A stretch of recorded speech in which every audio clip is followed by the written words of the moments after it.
തൃശ്ശൂർ പൂരത്തിന് പാറമേക്കാവിൻ്റെ ഭാഗത്തു നിന്നുള്ള ഏറ്റവും പ്രധാനപ്പെട്ട ചടങ്ങെന്ന് പറയുന്നത് എലിഞ്ഞിത്തറ മേളമാണ്. എലിഞ്ഞിത്തറ മേളത്തിന് ഏകദേശം ഒരു 400ഓളം കലാകാരന്മാർ പങ്കെടുക്കും. അത് ഉരുട്ട് ചെണ്ടയുണ്ടായിരിക്കും, വീക്കമുണ്ടായിരിക്കും, വലന്തലാതാ പറയും, പിന്നെ കൊമ്പുണ്ടായിരിക്കും, കുഴലുണ്ടായിരിക്കും, അതുകൂടാതെ ഇലത്താളം ഉണ്ടായിരിക്കും. ഇത് സാധാരണ ഒരു അമ്പലത്തിൻ്റെ ഉള്ളിലും പാണ്ഡിമേളം കൊട്ടാൻ സംഭവിക്കില്ല. അത് എന്ന് പറയുന്നത് അത് അങ്ങനെയാണ്. അതേ സമയത്ത് തൃശ്ശൂർ പൂരത്തിന് പാറമേക്കാവ് വിഭാഗത്തിന് അമ്പലത്തിന് വടക്കുന്നാഥൻ അമ്പലത്തിൻ്റെ ഉള്ളിൽ പാണ്ഡിമേളം കൊട്ടാമെന്ന് അന്നത്തെ തന്ത്രിവര്യന്മാർ പറഞ്ഞതനുസരിച്ചാണ് ഇപ്പോഴും അവിടെ പാണ്ഡിമേളം കൊട്ടുന്നത്. മറ്റത് എല്ലാ അമ്പലങ്ങളിലും പഞ്ചാരി മേളമാണ് കൊട്ടുള്ളൂ. പഞ്ചാരിയും പാണ്ഡ്യം തമ്മിൽ വ്യത്യാസമുണ്ട്. പാണ്ഡിമേളം എന്ന് പറഞ്ഞാൽ അസുരവാദ്യം എന്നാണ് പറയുന്നത്.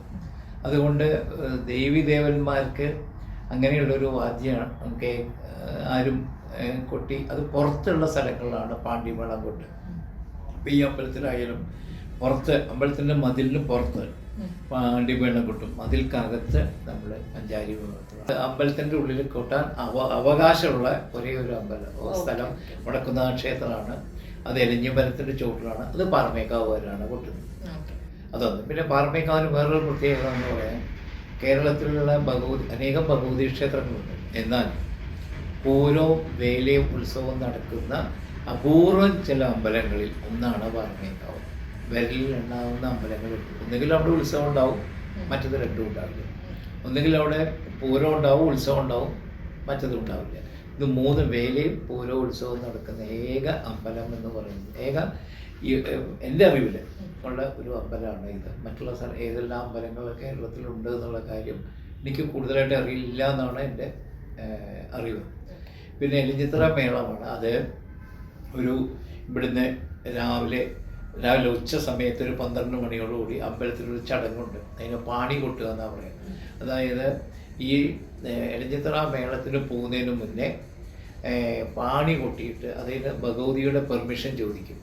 ഞങ്ങൾ തൃശ്ശൂർ പൂരത്തിന് എലിഞ്ഞിത്തറ മേളത്തിന് പോകാൻ വേണ്ടിയിട്ട് ഇവിടുത്തെ ഈ മറ്റേ അടിയന്തരക്കാരൻ ഭഗവതി ഉള്ളിലോട്ട് വിളിച്ച് ചോദിക്കും. അതിന് ശേഷം ഈ അമ്പലത്തിൻ്റെ ഊരാളെന്ന് പറഞ്ഞാൽ നിങ്ങളുടെ ചീഫ് പ്രീസ്റ്റ് ആ ഊരാളനോട് ചോദിക്കും, നിങ്ങളിങ്ങനെ കൊട്ടി പോവാണ്, പെർമിഷൻ തരണം എന്ന് പറഞ്ഞാൽ അദ്ദേഹം പെർമിഷൻ കൊടുക്കും. ഊരാളെന്ന് പറഞ്ഞൊരു കുടുംബക്കാരാണ്. അത് ആ കുടുംബക്കാരാണ് തലമുറ കൈമാറിക്കുന്നത്. അപ്പോൾ അവരാ ദിവസം ഇവിടെ വരും, എന്നിട്ട് പെർമിഷൻ കൊടുക്കും. അത് കഴിഞ്ഞ് പാണി കൊട്ടി ഒരു 20 മിനിറ്റ് നേരം പാണി കൊട്ടുന്നത് പല വാദ്യങ്ങൾ ചേർന്നിട്ടുള്ളതാണ് പാണി. അത് കഴിഞ്ഞ് ഭഗവതിയുടെ തിടമ്പ് ആനപ്പുറത്ത് എഴുന്നള്ളിച്ച് നടുവിലുള്ള ആനയുടെ ഏറ്റവും ഉയരം കൂടിയ ആകാരം കൊണ്ടും എല്ലാം കൊണ്ടും വലിയ ഒരു ആനയുടെ മുകളിൽ കയറ്റി അതിനെ പുറത്തേക്ക് എഴുന്നള്ളിക്കും. ഇവിടെ 14 ആനകൾ അമ്പലത്തിൻ്റെ മുന്നിൽ നിരന്ന് നിൽക്കുന്നുണ്ടായിരിക്കും ആ സമയത്ത്.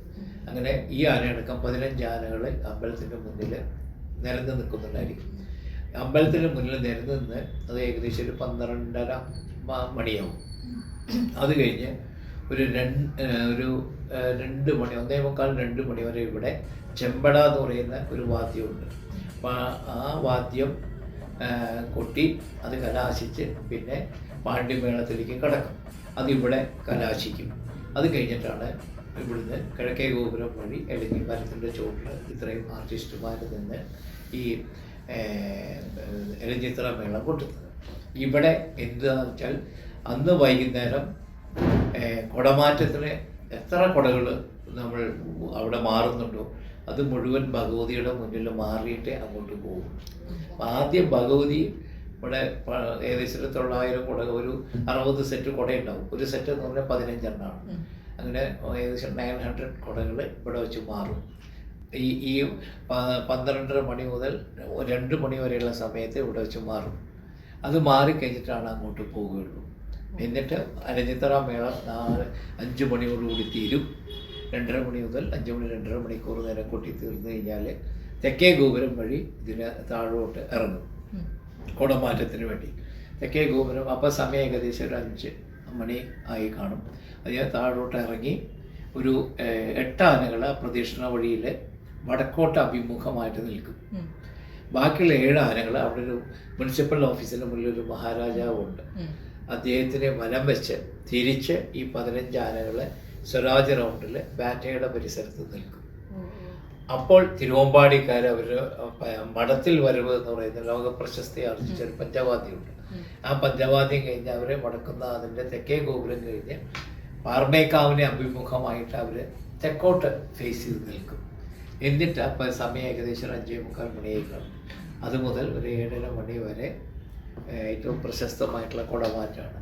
തിരുവമ്പാടിക്കാരും മാറും, പാർമേക്കാവുകാരും മാറും. അങ്ങനെ ഒരു 7:30 മണി വരെ കുടമാറ്റം.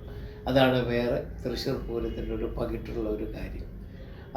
അത് കഴിഞ്ഞ് പിറ്റേ ദിവസം രാവിലെ 2:30-3 മണിയോട് കൂടിയിട്ടാണ് വെടിക്കെട്ട്. അപ്പോൾ ഓരോ വർഷവും മാറി മാറി. കഴിഞ്ഞ പ്രാവശ്യം പാർമേക്കാവായിരുന്നു ആദ്യം കത്തിച്ച തവണ തിരുവമ്പാടിയാണ്. ഒരാളെ കഴിഞ്ഞ് അവിടുത്തെ പുകയൊക്കെ മാറി സേഫ്റ്റി ഒക്കെ പ്രൊട്ടക്ഷൻസ് ഒക്കെ എടുത്തതിന് ശേഷമാണ് അടുത്ത ആൾക്കാർ കത്തിക്കുക. അപ്പോൾ ഇത്തവണ തിരുവമ്പാടിയാണ് ആദ്യം കത്തിക്കുക. ഈ രണ്ട് തമ്മിൽ എത്ര സമയ വ്യത്യാസം ഉണ്ടാവും? ഒരു 30 മിനിറ്റ്സ് സമയ വ്യത്യാസം. അത് പുകയൊക്കെ മാറണം, പിന്നെ ആൾക്കാരെയൊക്കെ മാറ്റണമല്ലോ. അത് ഒരു 3 മണിക്ക് തുടങ്ങിയാൽ ഒരു 5:30 മണിയാകുമ്പോൾ 2 പേരും വെടിക്കെട്ട് തീരും. അത് കഴിഞ്ഞാൽ രാവിലെ പിറ്റേ ദിവസത്തെ പകൽപ്പൂരമാണ്.